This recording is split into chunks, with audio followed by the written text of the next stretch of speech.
Hi, this video is actually for journalists, so if you're not a journalist, you can go ahead and swipe. Hi. Journalists, if you are trying to report on what's going on in Iran, I have a few tips for you to stop getting it so fucking wrong. You ready? Stop using the word Iran when you really mean the IRGC.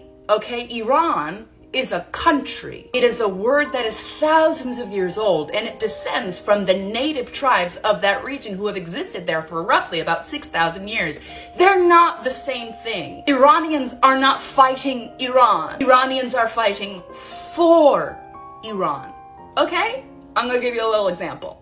You see this title? Iran executed these men? No, first of all, Iran didn't do shit other than spend 8 months fighting for their basic human rights, okay? You know who executed these men?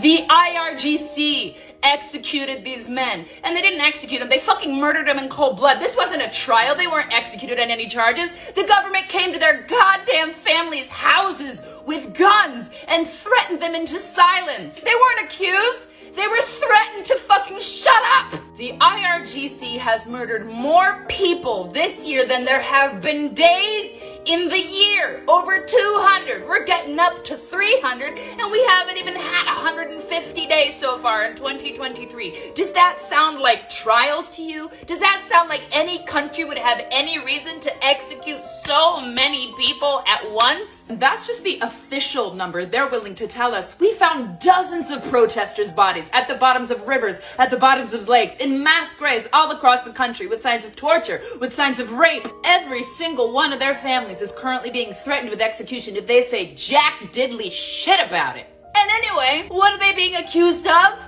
Waging a war with God. And who the fuck is God? This guy.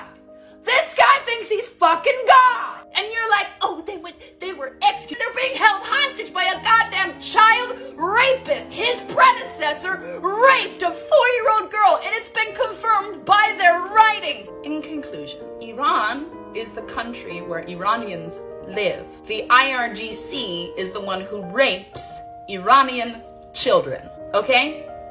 We got that? Better luck next time for your next article.